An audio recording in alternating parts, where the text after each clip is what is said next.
תאמינו, הגיע יום רביעי בצהריים, ואני פה. חבר'ה, זה אחרת מתמיד, כי אני בוגרת קורונה, ושלי שותפתי הנדירה עם קורונה בבית, אז באתי לבד בחרדה, אבל הבאתי איתי שני גברים, אחד עוז הנדיר, שאני לפני הכל מודה לו, המקים והראש של הרדיו החברתי הראשון פה, שבא לעזור לי, ואיתי היום אורח מיוחד, אסף שם טוב, שהוא גם קולגה וגם שכן, וגם קצת חבר, וגם אני רוצה שיהיה המנטור שלי. אהלן, אסף, איזה כיף.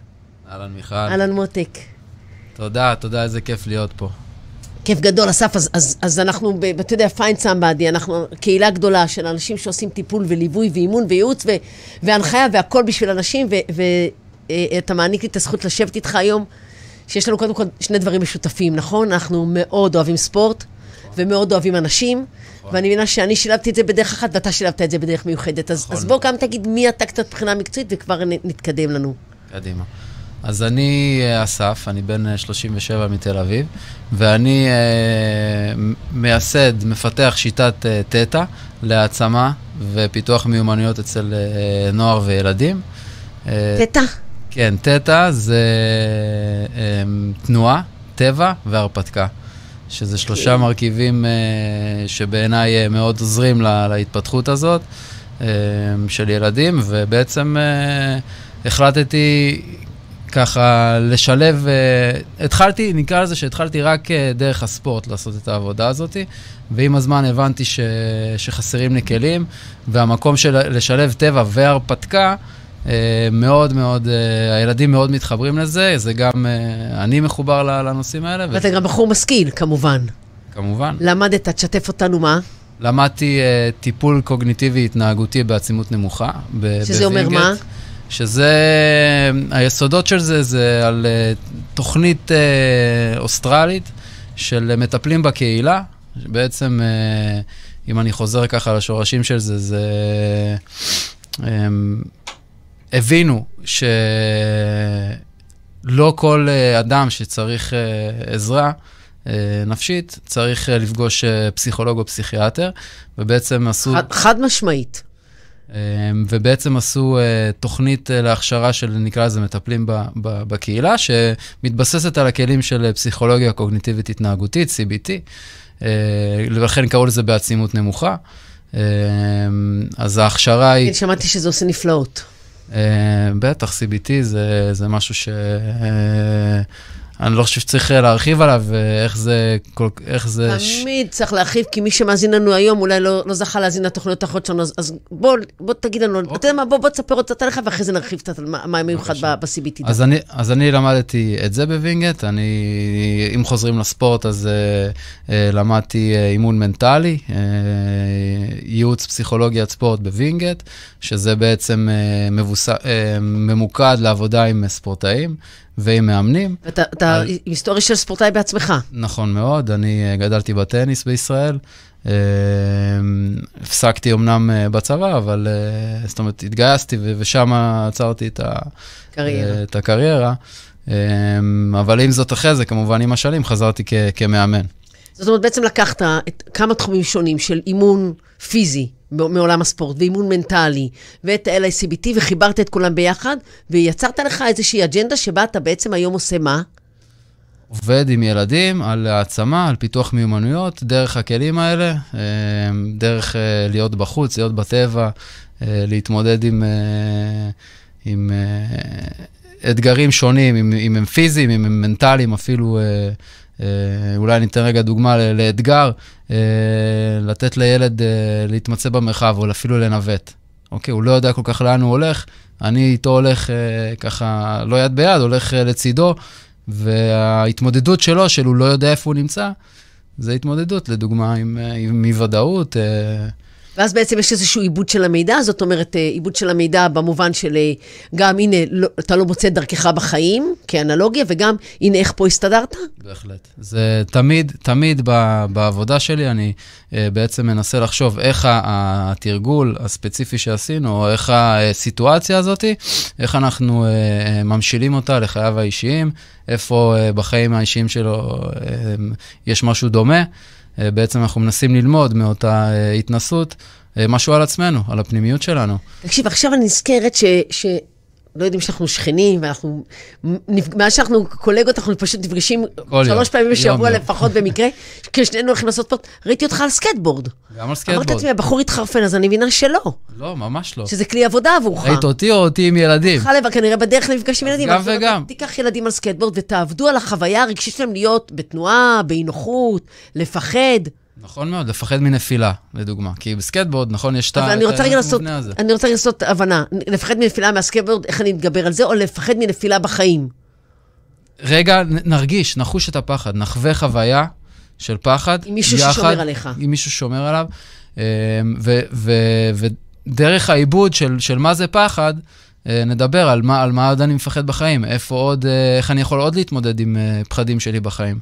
זה מהמם, כי אתה אומר, אני לא יושב עם ילד בחדר ואדבר איתו, אני באמת אקח אותו החוצה בצורה מגוננת. אנחנו גם בוא נחדד שזה כמובן ילדים כמו שלי וכמו שלך, רגילים, בריאים, נורמליים, לא כמובן מקרים קליניים, ותכף נדבר גם איפה זה יכול לעבור לעולם הקליני, אבל זה משהו, זה קליני נשמע לי נדיר לכל נער או נערה. מסכים. אני יכול לפתח סתם את נושא הסקטבורד לצורך הדוגמה. אם אני...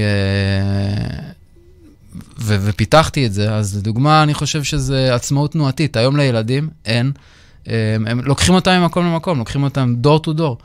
כל באותו אבא ואמא שומרים, לא תחבורה. הילד רוצה רגע לצאת, אם הוא רוצה לצאת, אם המקרה טוב, והוא באמת רוצה לצאת, והוא מוכן להתנתק מהמסך, מוכן להתנתק מהמסך לכמה רגעים, ולעשות עם עצמו משהו, אז רגע, קח איזשהו כלי רכב, אז זה יכול להיות אופניים, או סקטבורד, זה פשוט הרבה יותר נגיש, ושוב, יש לו את האלמנט שאני מאוד מתחבר אליו, של השיווי משקל ופחד. אז לתת לילדים את הרעיון שהם יכולים לנוע במרחב הזה בצורה עצמאית, לא צריך לקחת אותם ממקום למקום, הוא יכול לקחת את עצמו, לנסוע בסקטבורד הזה, ליהנות, זאת אומרת, במקום לעשות שיחות בחדר על עצמאות, לדבר עם ההורים שחררו את הילד, נותנים לו סקטבורד, אומרים לו, בוא לפגישה. נכון. אני לא יודעת אם זה סטארט-אפ, אבל זה מבריק. תודה. כן, גם אני לא יודעת מי שרואה אותך, וגם מי שלא ושומע, לא מבינים כמה אתה בעצמך ילד וספורטיבי. בעיניים שלי זה חייב, אתה חייב walk the walk, מה שנקרא, זה חייב לבוא ממך, אתה חייב שהילד יחוש, שהמלווה שלו, הוא חי את זה בעצמו. זאת אומרת, מאוד מאוד חשוב לי להיות דוגמה אישית עבור הילדים האלה. זאת אומרת, אתה לא לוקח אותו מאוטו, בוא נרד למטה מאוטו, ניסע ביחד למגרש, הוא נלך ברגל, נרוץ, נדלג עם כדור. אם צריך לרוץ, אז אני ארוץ איתו, יחד איתו. אז כאילו, אני לא אשלח אותו לסיבוב ריצה בעצמו. תצאו לכם לריצה בפארק, ותדברו, ותבינו מה, ומסתכלו, ותרגישו וכו'. תכף אתה תרחיב קצת על טבע ועל הזה, כי נורא מעניין אותי המודל שפיתחת, אבל קצת אמרת LACBT, קצת תרחיב לנו על זה, ואיך אתה משלב את זה בעבודה שלך. ואני רוצה רגע להגיד, ספר קצת על ה-LACBT, כי לא כולם מכירים את זה, זה נהיה דרך אגב טרנד נורא גדול, כולם יודעים מה זה טיפול התנהגותי קוגניטיבי, הרוב לא מבינים. אז אני יציק כדי שמי שמקשיב לנו ידע להבין את זה לעומק. אז בואי אולי תעזרי לי רגע, מה אמרנו, זה התחיל בתוכנית האוסטרלית הזאת של בעצם לתת לאנשים, להנגיש יותר את עולם הטיפול הנפשי. אוקיי? העקרונות של פסיכולוגיה קוגניטיבית התנהגותית, הם בעצם מתמקדים במשולש של מה אנחנו חושבים, של המחשבות שלנו, הצד הקוגניטיבי, מה אנחנו מרגישים, העולם הרגשי שלנו והעולם ההתנהגותי שלנו. טיפול קוגניטיבי התנהגותי. רגע, סוגריים להפריע. אתה עושה המון עבודה עם תחושה, זה לא נכנס ב-LACBT, כל העניין התחושתי, הפיזי, נניח, השיווי משקל. זה משהו שהוא בעצם גופני, הוא לא נכנס. נכון, הוא יותר נוגע נקרא לזה בפן הפיזי, פיזיולוגי של הדברים. אוקיי. אבל כן, אם אני רגע חוזר לעבודה הזאת עם ילדים ונוער, אז אני כן רוצה לתת להם נקרא לזה את המפה לעולם הפנימי שלהם. אני כן רוצה שהם יוכלו להבחין בין מה הם חושבים, מה הם מרגישים ואיך הם מתנהגים, ואיך הדברים האלה קשורים. תגיד לי, הטיפול הקוגניטיבי התנהגותי עוסק במה מתחיל? זאת אומרת, האם העובדה שראיתי אריה, אז אני קודם כל מבינה שזה אריה, קוגניציה, אז אני מפחדת ואז אני בורחת, או האם אני קודם כל בורחת ורק אז, או לצורך העניין אני הלכתי והחלקתי, אז קודם כל התנהגתי, ואז תפסתי את המעקה, ואז הבנתי שיכולתי ליפול, ואז הטיפול מתעסק בסדר של הדברים, או שהוא... כן. כי שמה, בעיקר המחשבה היא הכוח המניע? אנחנו מתחילים במחשבות, אבל אנחנו רוצים בעצם להיות מסוגלים לגעת בכל אחד מהקודקודים האלה של המשולש. אנחנו רוצים להבין את הקשר בין איך מה שחשבתי הניע אותי להתנהגות מסוימת, או עורר אצלי איזשהו רגש. אז אני רוצה להגיד, זה נורא דומה למודל אפרת, שאני לא יודעת אם המאזינים שלנו מכירים, אבל אני אגיד עליו, אירוע, פירוש, אפרת, רגש, תגובה, שזה בעצם זה, יש איזשהו אירוע, נכון מאוד. שנינו פרשנות, זאת אומרת, איזה מחשבות זה מעורר בנו, ובך זה מעורר מחשבות שלי, על האתגר, איזה כיף, ואני אומרת, אלוהים, איזה פחד, אז הרגע שיתעורר בצלך זה מוטיבציה ושמחה, והתגובה תהיה בוא אני אנסה, והרגע שיתעורר זה פחד וחרדה, ואני אמנע. ואם אנחנו חוזרים לטיפול, אז מה יהיה הטיפול? לשנות את הפרשנות לאותו אירוע. ואתה אומר, בואו נעשה את זה על הסקייטבורד, בואו לא נדבר את זה בחדר. בואו נעשה. רגע, לפני שמדברים, בואו נעשה. בואו נחווה. ואז שמדברים, יש בסיס יותר טוב לשיחה. לא ככה? זאת אומרת... לא צריך לשכנע. לא, אני אומר כאילו, זה בדיוק בבסיס של הדברים, שכדי לייצר שיחה עמוקה, כדי לייצר אפקט יותר עמוק, מתמשך לאורך זמן, צריך לייצר איזשהו בסיס, ולא רק לדבר על זה. כי רק לדבר על זה, זה יכול לעזור וזה מועיל. אתה יכול רגע לתאר לי קצת איך נראה באמת תהליך של ליווי שלך, של איזה גילאים בעיקר אתה עובד, בנים בנות, מה בעיקר מומלץ, וגם קצת איך נראה תהליך, זאת אומרת, מה קורה בהתחלה, אתה יודע, בטח. בא לי לשלוח לך אינסוף ילדים, כי אנשים לא מבינים, אבל בסוף, בסוגריים, זה הפרסונה כל כך חשובה, ואתה באמת יש בך משהו כל כך חינני וכריזמטי, כל כך בא להיות לידך. אז אתה יכול רגע להגיד באמת מה אתה עושה שם, כדי ש... בהחלט. קודם כל אנחנו, כמו כל תהליך, רגע נתחיל באבחון. אני אקבל רקע מההורה. ככה ישמע קצת איך הוא חווה את הילד, מה הקשיים של הילד, מה האתגרים שלו. אחרי זה אני צריך בעצם בפגישה שלי עם הילד עצמו, לראות איך הדברים האלה, איך המידע הזה שקיבלתי, בא לידי ביטוי. אז אפשר לעשות כבר במפגשים הראשונים איזה שהם משחקונים או תרגילונים, כדי בעצם לראות את המבנה, גם הפיזי, המוטורי של אותו ילד, וגם הרגשי התנהגותי שלו. לא סתם איך הוא ניגש, אם הוא ניגש עם מוטיבציה, עם שמחה, עם דאגה, עם ביטחון, נכון. עם גוף פתוח, עם גוף סגור, כל שפת הגוף שלו. בדיוק, נכון. אז אתה בעצם רוצה לראות איך הדברים האלה קשורים, ואיזה ילד עומד מולך, ואז בעצם אתה מתחיל לאורך הדרך, שכל הזמן הדברים האלה נמצאים אצלך ככה בראש, והחשיפות שאתה עושה לו, אם, לא יודע, סקייטבורד, אפשר להגיד שזה תרגיל, אפשר להגיד שזה חשיפה, אז בעצם אני מבין איך הדברים שאני הולך עכשיו, החוויות שאנחנו הולכים לעבור, או התרגילים שאנחנו הולכים לעשות, קשורים לאותם אתגרים. תן דוגמה. קשיים חברתיים, אוקיי? זה גם קשור לסיפור עם סקייטבורד. ילד ביישן, מופנם. כמה? 10. לא רכב על סקייטבורד מימיו, מהתהליך איתי, לא, לפחות לכל אימון איתי הוא מגיע עם הסקייטבורד, הוא מאוד מאוד התחבר לזה, מאוד מאוד אוהב את זה, לא יורד מהסקייטבורד היום. קסדה, נכון? כן. בסוף אני אימא, אתה יודע. כן, בסדר, במקומו. איך זה קשור לכישורים חברתיים? אחרי שככה הוא רכב על הסקייטבורד שלי, זהו, הוא קיבל סקייטבורד משלו, הביא אותו לאימון, כולו בהתרגשות, כולו באמת, עיניים זורחות, כיף, ועולים על הסקייטבורד, הוא עוד לא רכב עליו, עולים על הסקייטבורד, והוא מאוד מאוד משוחרר, מאוד אי אפשר לנסוע בו. כן, אנחנו לא יכולים להשתמש בו באותו אימון. ומה עושים? מה עושים באותו רגע? אומרים, אוקיי, שמים את הסקייטבורד בצד ומתרכזים בדברים אחרים, או שממשיכים רגע באותו קו ומנסים לחבר את זה לנושא של כישורים חברתיים, או לנושא של, אני חיברתי את זה גם לתושייה, מה אני עושה, יש לי עכשיו בעיה, איך אני פותר אותה, אוקיי? אז האם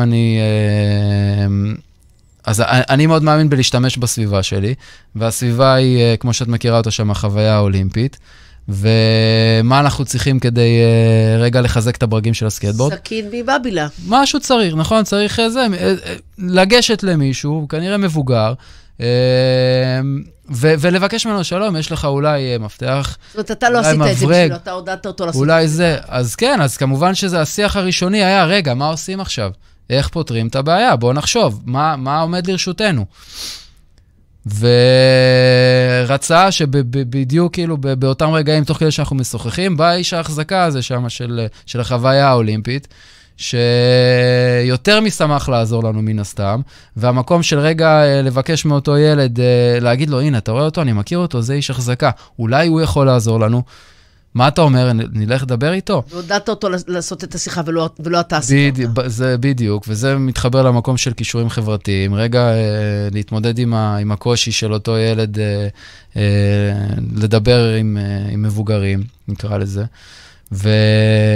והנה, הוא בא, מבקש מאותו איש תחזוקה, מבקש ממנו מברג, ואנחנו עומדים על הסקייטבורד ומחזקים את הברגים, ויוצאים לדרך אחרי זה. והתחושה של אותו ילד, שגם, זאת אומרת, הוא בא עם הסקייטבורד בשיא ההתרגשות, ואז יתאכזב שהוא לא יכול להשתמש בו. פתר את הבעיה, התמודד עם הקושי שלו רגע, ופנה לאותו מבוגר, שקיבל מאותו מבוגר את הפידבק, כן, תודה, את הפידבק שהוא שמח לעזור לו. תראה, קודם כל, יש לי 700 שאלות, אבל אחת אני מבינה שיש פה המון תהליך מאוד, כאילו כל אירוע הוא אירוע לשיחה. כל דבר. כמה באמת עם ילד בן 10 אתה מצליח איזה לעשות שיחה, או שזה לא הדבר הכי מרכזי שם? שאלה מצוינת.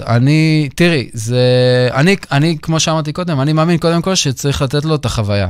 זאת אומרת, אני מאמין בעבודה שלי עם ילדים, בכלל עם ילדים, צריך לתת להם את הסביבה להתפתח. ואנחנו יודעים איך זה לדבר עם ילדים. לפעמים המסרים לא עוברים. זאת אומרת, השיחה, אתה לא יכול להגיע לעומק, לא תמיד אתה יכול להגיע לעומק שאתה רוצה. בדיוק, וזה לפעמים לא צריך להיות. אבל כן, כאילו, הניסיון לעשות את השיח, לצד החוויה עצמה, זה ואתה אומר רק בסוף להגיד לו, אתה רואה, הנה ניסית, כל הכבוד הצלחת, זאת אומרת, המסר הזה מתיישב ויחלחל. כן. הלאה למצב אחרים. יש מצב שילד יגיע עם דברים שהוא בא מהבית, ויוכל לשתף, או זה יהיה אצל קצת יותר גדולים, איזה שהם חוויות. נכון. כאילו הם יביאו את התכנים שעליהם הם היו רוצים לקבל לעבוד? כן. כן. שוב, זה דורש קצת יותר, זה כנראה יקרה יותר מאוחר בתוך התהליך, אחרי שרכשנו אמון, ילדים יותר בוגרים. נכון, וגם ילדים יותר בוגרים, שבעצם, מה שנקרא, מזמינים אותך. אחרי שאתה מזמין אותם, אני מזמין אותך לספר לי, ודרך דוגמה אישית, אתה בדקות הראשונות באימון, אתה מספר, נכון, עושים איזשהו עדכון מהשבוע שהיה. אז אני נותן דוגמה לאיך לעדכן את הילד, במה עשיתי, מה חוויתי. זאת אומרת, שוב, במודלינג, בדוגמה האישית, כדי להזמין אותו יותר מאוחר, כדי לייצר איזשהו מבנה של שיח, שהילד אחרי זה יוכל לחזור ולהשתמש בו מולי. תגיד, החלטתם לעשות, לא יודעת מה, לצאת על סקייטבורד, או לשחק כדורגל, או לרכב על אופניים, לעשות איזשהו דבר, ובאתם והיה מבול. מבטלים מפגש? לא, לא מבטלים מפגש.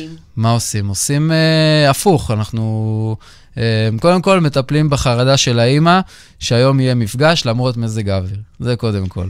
בעצם יש פה טיפול עקיף באמהות חרדתיות. כן.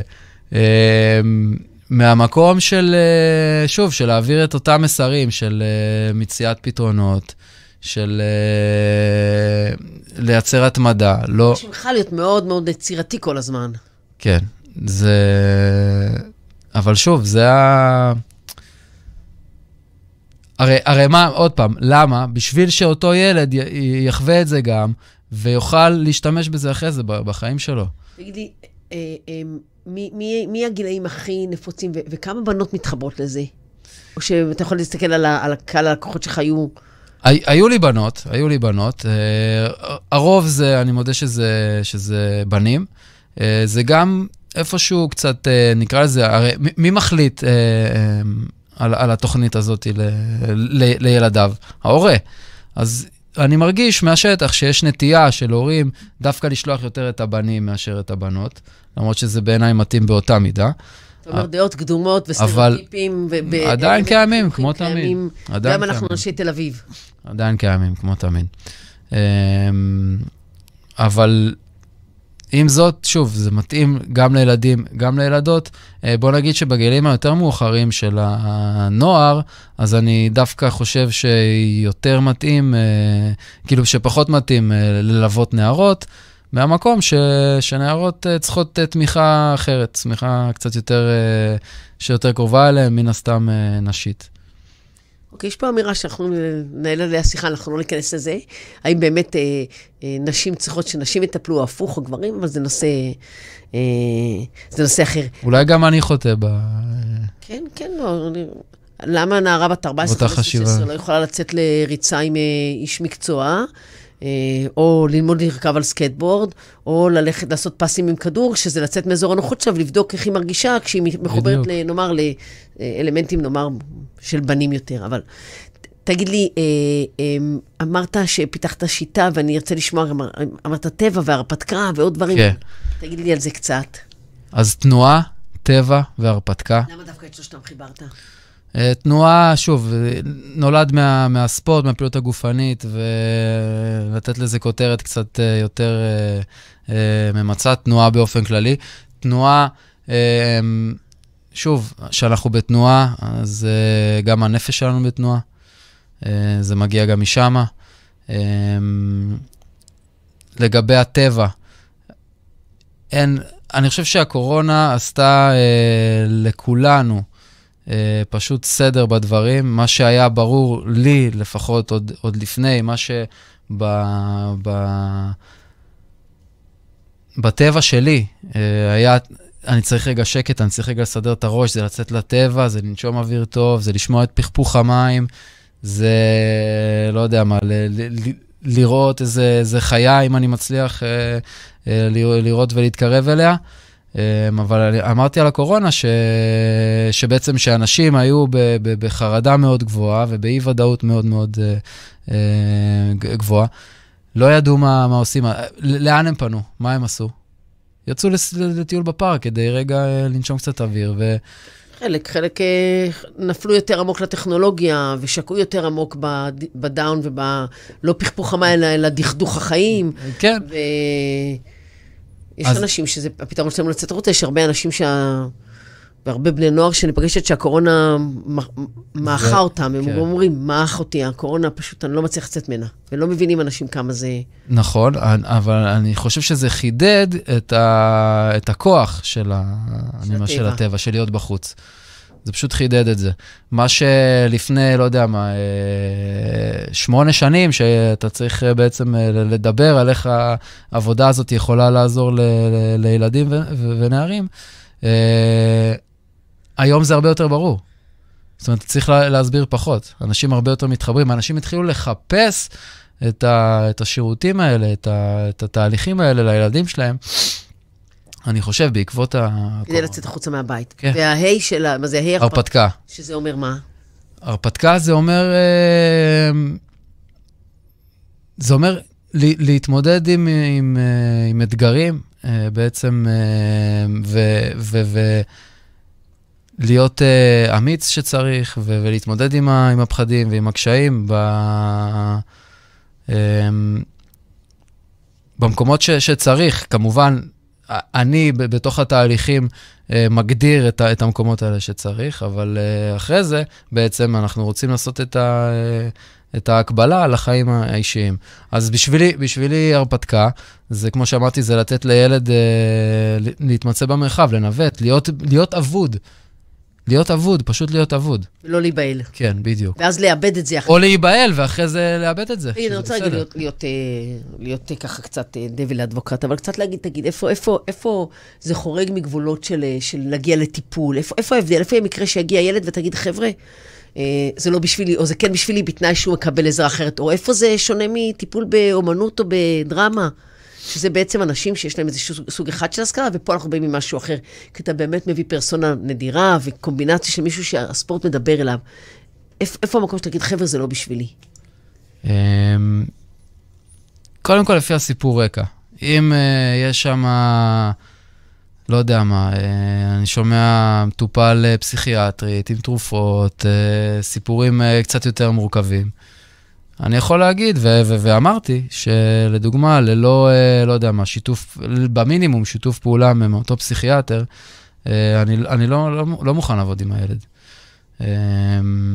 זאת אומרת, אתה בעצם אומר, תקשיבו, בשיתוף פעולה עם אנשי מקצוע, נאמר, יותר פורמליים, אפשר לעשות פה עבודה נדירה. כן, חד משמעית. זאת אומרת, ילדים שבעצם פסיכיאטר ילווה אותם כדי לשמור על חשוב לי לחדד את זה, לשמור על הבריאות הנפשית שלהם, ויוכל להכווין אותך, יוכלו לקבל במקום להתבחבש בתוך המקום, בחדר הסגור, לעבור חוויות משמעותיות בחוץ. חד משמעית.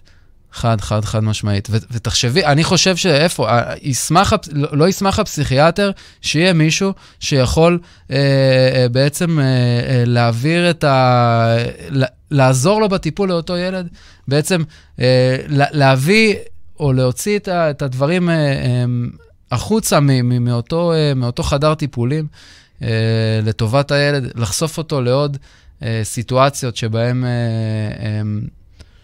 שוב, אפשר, אמרנו, להגביל אותם סיטואציות שהוא מאותגר בחיים שלו. בוא נחשוב יחד, איך אנחנו מאתגרים אותו בשטח, בחוץ.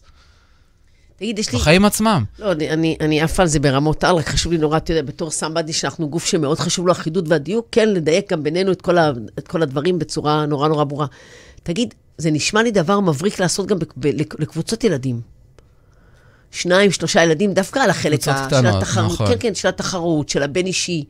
חד משמעית. איך תעשה דבר כזה? תראי, אני חושב שלעבודה בקבוצה יש יתרונות וחסרונות. אני כרגע ממוקד ביתרונות של עבודה פרטנית, אבל שוב, המקום של, הכוח של קבוצה, זה, כמו שאמרת, לייצר מוטיבציה, לייצר תחרות. תגידי, עכשיו בא ילד שפשוט לא אוהב ספורט, שונא, לא אוהב את הגוף שלו, לא רוצה להיות בחוץ, מה עושים? אז עוד פעם, ספורט או לא אוהב להיות בחוץ? זה כאילו, לעשות את הספורט זה דבר אחד, להיות בחוץ, ללכת להליכה. לא אוהב ללכת, לא אוהב להיות בחוץ, שחרר אותי, תבין, עזוב אותך באמא שלך, אין לי כוח לזה, עזוב אותה והשטויות שלך. אנחנו חושבים שכן זה משהו שיכול לעזור לו, אז זה רק לאוהבי ספורט, רק לאוהבי פעילות גופנית? או שצריך פה להצליח להניע את הילדים? צריך להצליח. אני מקבלת שאלות מהשטח, מהרדיו. וואלה, מגניב.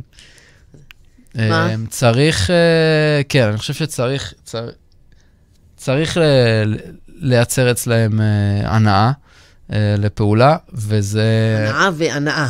ברור, וההנאה, זה מה שבאתי להגיד, שההנאה תגרור את ההנאה לפעולה. אם הילד לא ירגיש, הוא לא צריך להרגיש שכל הזמן כיף לו, אבל לכל הפחות מעניין, בטוח, נעים, לכל הפחות. טוב, אתה יודע, בגדול, בעולם הליווי, הטיפול, האימון, לא בהכרח אמור להיות כיף כל הזמן, יש לנו פוגשים גם מקומות פחות נעימים. תגיד, למה לא למבוגרים? או סתם כי אתה אוהב בני נוער? אני יותר... מבוגרים אולי צריך לשאול משהו יותר טיפולי, נאמר, כי אני חושב, ואני אומר את זה עם הרבה צער,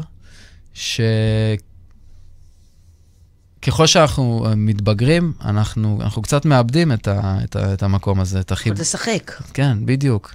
ותשאלי אותי, לדוגמה, גם למה, זה קצת לוקח אותי ללמה בחרתי את המקצוע הזה. בדיוק שאלו אותי, איך אתה הגעת לזה בכלל? כי אני, שוב, אני טניסאי במקור ומדריך טניס, ופשוט החיבור לילדים, העבודה עם ילדים, האינטראקציה הזאת, היא פשוט מחיה אותי. אני מרגיש, אני חווה את החיים עוד פעם דרכם. לדעתי אתה צריך לשלם להם בסוף כל פגישה. את רואה אותי, איך אני יכול כאילו לפעמים לסיים פגישה, כולי מלוכלך כמו ילד שעכשיו יתגלגל בארגז חול, כי אני מתגלגל איתו בארגז חול. ואני חי עוד ילדות דרך הדבר הזה. אני נשאר צעיר דרך העבודה הזאת. אין ספק שהם היו נפגשים פעם בשבועיים 3 קבוצת חברים, והם משחקים מחבואים ותפסוני. כן. זה היה המודו, זה היה פשוט גאוני. וואלה, זה סטארט-אפ. תגיד לי רגע, אז מגיע ילד, מציבים מטרה, יש סיום תהליך, זה משהו, איך זה קורה? עכשיו, אני מקווה שישמעו ויגידו, בוא'נה, אסף זה האיש הנכון, חבר'ה, אסף זה האיש הנכון, בסוגריים. יאללה, יש לי ילד בן 11, יותר סגור, פחות בטוח, אני לא מאמינה בטיפול, או שהוא לא ורבלי מספיק, או לא בא לי לשלוח אותו עכשיו לטיפול, ואני כן רוצה שיהיה באינטראקציה עם מישהו, שיש לו המון השכלה מסביב הדברים האלה. מה, באים, מציבים מטרה, יש תהליך, זה קצר, זה ממוקד, זה 10 פגישות, זה חודשיים, זה 3 שנים, איך זה נראה הדבר הזה? זה לא צריך ללכת לאינסוף, צריך להיות לזה איזשהו גבול. עם זאת, זה כל, תדעת, כל ילד והקצב שלו, והרצון של ההורים שהם יהיו בתוך הדבר הזה. אני בעצם משתמש במינימום של 15 אימונים. אני מנסה, שאני מדבר עם ההורים שאני מדבר איתם, אז אני אומר להם שטוב יעשו, שהם יחשבו על להיכנס לתהליך של מינימום 15. למשל, זה משהו כמו 4 חודשים, אתה אומר, כן? משהו כזה. עם זאת, יש ילדים שאני מלווה יותר מזה, וזה קשור, את יודעת, לצרכים האישיים שלהם. לפעמים התהליכים גם, נקרא לזה, משנים טיפה כיוון. אתה מתחיל במקום מסוים, עם מטרה מסוימת, ופתאום... לא, אבל אז עושים משהו חדש עם החוזה, אתה יודע, מגיע חוזה אחר אחר כך. נכון מאוד. אז ניתן סתם דוגמה. אתה בעצם עוזר לילד, לא יודע, להתמודד עם בעיות קישורים חברתיים, או קשב וריכוז, או משהו דומה, או אפילו הימנעות ופתאום אחרי כמה חודש-חודשיים, אתה בעצם השגת את המטרה שלך, ואחת המטרות, אני לוקח גם איזשהו סיפור אמיתי, זה היה שהילד יירשם לחוג ספורט. והנה הוא נרשם בחוג ספורט, והנה השתנתה המטרה שלך, זה רגע לתמוך בתהליך של הקליטה שלו בחוג, שהוא יישאר שם, בהתמדה הזאת. בוא, אמרת קשב וריכוז, בוא רגע נרים את זה, זה משהו שכולם משתמשים היום, אם אין לך קשב וריכוז, אז אתה מוקצה. בוא קצת נדבר על הקשר בין מה שאתה יכול לעשות לבין העזרה והדחיפה של זה בין תחומים של קשב וריכוז. אוקיי, אז סתם, מה, לתת דוגמה? לא, אני רגע עם מגילה. בבקשה. אתה לא מאמין בשבוע הילד יפתור את בעיות קשב והריכוז שלו. אז מה כן יקרה? בכוונה אני קצת מגילה עם. אז אני כן יכול לעזור לו לבנות אסטרטגיות, או טכניקות שיכולות לעזור לו למקד את הקשב שלו. תן לי דוגמה, תסביר לי יותר לעומק. אני עכשיו מקשיבה לרעיון הזה, ואני אומרת, וואלה, ילד שעם קשב וריכוז לא בא לי רטלין, כן בא לי רטלין, נגמר רטלין ב4 אחרי הצהריים, הילד משמיד. הילד שוכח, מאבד, לא מוצא, מה שקורה לכולם. אז בוא נגיד, אחד מהאתגרים של ילדים כאלה, נכון, זה סדר וארגון? גם. יפה. אז בוא נגיד, אז אפשר להגדיר שאותו ילד מגיע לכל האימונים איתי, לכל המפגשים איתי, הוא צריך לבוא עם איזשהו סט מסוים של, לא יודע, תיק, מחברת, כובע, בקבוק מים ועט. שהוא מסדר ולא אימא. כן. ואנחנו נכוון לזה שבסוף הוא יעשה את זה לבד. בהתחלה אימא תעזור, זה בסדר, הוא ישכח, זה בסדר, אבל להגדיר את זה שזה, כהגדרה, זה צריך להיות. אוקיי? אז הנה, סדר וארגון, דרך לטפל בזה בכלל, ומה שאני אוהב בזה, שזה, נקרא לזה, זה מין התערבות עקיפה כזאת. כי אתה בעצם יצרת את ההגדרה, וזה צריך להיות שם, זה קורה ברקע, אתה לא צריך כל הזמן לתחזק את זה. ואז כן יהיה שיח על, הנה, אתה רואה, אם אתה מצליח פה, אתה יכול גם במקומות אחרים, ואז מה עזר לך? כאילו, אתה מרוכז, תכננת מראש. כן, תמיד השיח הזה, תמיד. הוא תמיד שם. יש, עוד פעם, יש התערבות, ההיגיון, ההבנה של למה אני עושה את זה, ואיפה הדבר הזה דומה למשהו אחר בחיים שלו, לאתגר שהוא מתמודד איתו בחיים שלו, הוא תמיד נמצא. איזה גילאים אתה חושב שיכולים הכי ליהנות מזה? אני חושב שילד יותר בין 6-7 זה קטן לזה מדי. זה נכון, זה קצת, הם גם ייהנו, אבל אני חושב שהמסרים, יהיה להם קצת יותר קשה לאבד אותם ולקלוט אותם. אני חושב שגיל 10, 11, עד כזה בואכה 15, זה הקלאסי, כי פשוט ב-15, 16, 17, 18, אתה כבר צריך טיפה לתפוס אותם קצת אחרת אולי. אולי שם משהו קצת יותר טיפולי, יותר לאבד, יותר לעומק. נכון. תגיד, ואיזה קשיים בעיניך יכולים הכי ליהנות מזה? או שלאו דווקא קשיים, בכלל ככלי מעצים. בדיוק מה שרציתי להגיד. אני חושב שזה משהו לצערי אני אומר את זה עוד פעם, אם אני רגע רוצה להתחבר למצב בשטח היום, המצב בשטח היום, אותי באופן אישי מדאיג. כי הילדים פסיביים, לא תנועתיים, ילדותיים. זה יותר מזה, זה רגילים לפתור כל דבר בלחיצת כפתור. בדיוק, הכל אינסטנט. רגילים שעושים להם גם. נכון, ואיפשהו, אני בעבודה שלי, מאוד מאמין שלהעביר את המסרים האלה, לעבוד עם זה גם להורים. אתה יודע, אני חושבת על זה עכשיו, על ההורה שלא נותן לילד לעלות על האוטובוס כי הוא מפחד מקורונה, ובעצם במודע או לא במודע, בצורה ישירה או בצורה עקיפה, לא נותן לו את העצמאות הבסיסית של להגיע ממקום למקום. שלא נדבר על אופניים כי הכבישים מסוכנים, ובעצם יש מצב שאתה תגיד, אוקיי, אני מוכן לבוא את הילד, אבל לא מגיע אליי לבד? כאילו חינוך עקיף גם להורים? יפה מאוד, אז זה חלק מהעקרונות שאני מנסה לייצר. בחוזה מול ההורים בהתחלה. כן, בדיוק, בחוזה מול ההורים. נכון מאוד. כאילו, תבוא אלינו. אז אני שואל, הילד צריך את זה? משכרה, אתה עוזר לעוזר להבחין בין מתי זה בשבילו ומתי זה בשביל הילד. כן. ועוד פעם, מאיפה אני מגיע? איפשהו יותר קל לי לבוא לילד, נכון? כי זה יותר שירותי, זה יותר יעזור להורה לקנות את השירות שלי, אבל, סליחה, אבל באני מאמין שלי זה לא מתיישב, הילד צריך, בטח כאילו תוך כמה פגישות, הוא צריך להיות מסוגל לבוא. מסוגל לבוא ולהזיז את ההורים שההורים יאפשרו לו לבוא. וואי, אני צריכה להשתמש לקחת את האחריות על זה. אני צריכה להשתמש בכמה דברים ממה שאתה אומר. זמננו לא ארוך, כי אני נורא רוצה לשאול אותך שאם אתה יכול באמת לתת עוד איזשהו מקרה כזה, שבאמת אתה מרגיש שעשה איזשהו שינוי טוב בחיים, משמעותי, משהו ככה. ננסה לחשוב. משהו שאתה מחובר אליו, אתה אומר, תקשיבי, הפער שאני חוויתי בזכות השיטה המאוד מיוחדת שאתה משלב בין היכולת שלך באימון מנטלי, בין ה-CBT, בין היותך מאמן, כל הדברים ביחד. בוא נחשוב על זה רגע. אתה צריך לצאת איתי החוצה לסיבוב בטבע. זה יעזור, זה בטוח. לאזור הנוחות שלך. זה בטוח יעזור. כן, אתה יודע, תוך כדי זה אני לומדת עכשיו טיפול בריצה בדיוק בשביל זה, באמת בלהיות בחוץ. כמה אני פוגשת בני נוער שהחדר חונק אותם והאוויר בחוץ והנשימה. אפשר להבין אותם, לא?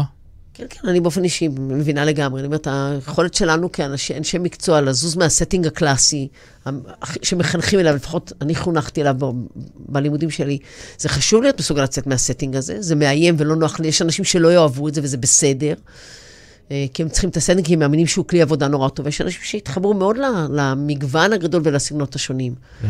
אז תן לנו ככה סיפור עסיסי אטרקטיבי על ילד מנקודה א' לב' שיעיר לנו ויחייך לנו את ה... אז זה סביב אותו ילד, את האמת. אותו ילד עולה לי בראש, כי הוא פשוט, אנחנו מחוברים ברמה שקצת קשה לי... גבול האימוץ. אין, אני ככה רואה אותם. וכאילו מצד אחד זה, מצד שני, אני גם צריך לייצר אצלהם את התחושה שאנחנו חברים. אנחנו כאילו... גבולות לא פשוטים, זאת אומרת, אתה צריך, אתה יודע, אתה צריך להיות מסוגל מאוד מאוד לשמור על גבולות נורא ברורים, כי יש דברים שאתה לא תשתף את הילד, ואתה כן מצפה שהוא ישתף אותך, אתה יודע, איזושהי אתיקה בסיסית. ברור, עם זאת, אבל כמו שאמרתי, כדי להרוויח אותו, וכדי לייצר את האמון הזה, אז אני כן צריך להתגגל איתו לפעמים בבוץ, כי ככה יעשה חבר שלו, אם יעשו את זה ביחד. ואז אם הוא ישאל אותך איך אתה מרגיש עם זה? איפה הגבול שבו תשתף אותו, אם זה זורק אותך למקומות פחות נעימים? תחזרי בבקשה לשאלה. ישאל אותך ילד, יגיד, תגיד, אתה תתגלגלו בבוץ, והוא ירגיע ילד תגובות שלך, ויגיד, אני מרגיש שזה נורא לא נעים לך, או זה לא, מה זה עשה לך, איפה הגבול שבו אתה תשתף אותו, ואיפה הגבול שאתה תגיד עד כאן? לא יודע, אני אראה לפי השיח בינינו, לפי ההיכרות שלנו, לאיפה זה, עד כמה זה מתאים. הרבה אינטואיציה צריך במה שאתה עושה. כן, הרבה אינטואיציה. וגם הרבה הגינות והרבה יושרה. אז התחלת להגיד על הילד הזה שאתה נורא מחובר אליו? על הילד הזה שהוא גם, הוא ילד מפוצץ כישרון. כל מי שרואה את הילד הזה עובד, כאילו מתאמן איתי, הוא רוצה לקחת אותו לחוג התאמנות, רוצה לקחת אותו לחוג הזה, הוא אומר לי, מה זה ילד הזה? נורא מוטורי. מדהים. עם זאת, הדימוי העצמי שלו הוא נמוך, הוא לא תופס את עצמו ככזה, והוא מאוד אוהב כדורגל, הוא משחק כדורגל. וכשהוא הגיע אליי, אז הוא בעצם עזב את החוג שלו, עזב את החוג כדורגל. וחלק מהתהליך שלנו היה, כאילו לפחות נקרא לזה הסמוי אל מול ההורים שלו, זה להחזיר אותו לענף. עכשיו, הוא יכל לבחור אם זה כדורגל או משהו אחר. להחזיר אותו למסגרת. כן. והיום כמובן שזה קרה, וזה לקח הרבה זמן עד שזה קרה. הילד ממש עבר תהליך כדי בכלל, אני חושב, א', שזה קצת יחזור לו החשק שזה יקרה, אבל אני חושב שזה, עוד פעם, וזה גם קשור בדימוי העצמי שלו, שהוא ירגיש שהוא מסוגל ויכול. ובהתחלה, אמרנו, עבדנו על סקייטבורד הרבה פעמים, אבל בהתחלה זה בכלל היה המון עבודה עם כדור. כדי רגע, שאני בעצם, אני אחדד, אני אגיד את זה עוד פעם, כן? עשינו את התהליך הראשוני, ובעצם שהדבר הזה עלה, של לחזור לכדורגל, אז החזרתי פתאום את הכדור, את העבודה עם כדור. שזה בעצם החוזקה שלו. כן, כי אני רוצה עכשיו לחזק את החוזקה שלו, בדיוק. אני רוצה שזה גם יהיה רלוונטי לחיים שלו. אז נכון שסקייטבורד זה רלוונטי תמיד, אבל עכשיו אני ממוקד על המטרה הבאה. אני רוצה לשאול, בא ילד עם כדורגל, ותשמע, הוא כנראה יותר טוב ממך בכדורגל, ומה קורה אז גם על זה מדברים. כן. כאילו, הוא עבר אותך, הוא מקפיץ יותר ממך, זה עולה על השיח. כן, זה עולה על השיח, ובעיניי זה מדהים שילד רואה שמבוגר, או מישהו שהוא צריך, תראה, עוד פעם, להוות את הדוגמה האישית הזאת, או איזשהו מודל להשראה, רואה, מודה בפניו שהוא יותר טוב ממנו. ולא מתרגש מזה ומסוגל להכיל את זה. כן, בדיוק. וואי, תקשיב, אני מרגישה שזה כאילו, זה הכל מהכל, זה אינסוף, זה מכל כיוון תוקף, זה לא הסטינג הקלאסי שאתה יושב כאיש טיפול מול מטופל, ויושבים 50 דקות, והוא מעלה תכנים, ואתה עושה לו פרשנות, זה משהו שהוא כאילו... זאת החוזקה של זה. אני ממש מאמין שזאת החוזקה המרכזית של הדבר הזה, כי זה מחובר לשטח, זה מחובר לחיים, זה לא מנותק בעצם, זה לא באיזה מסגרת מנותקת. נכון.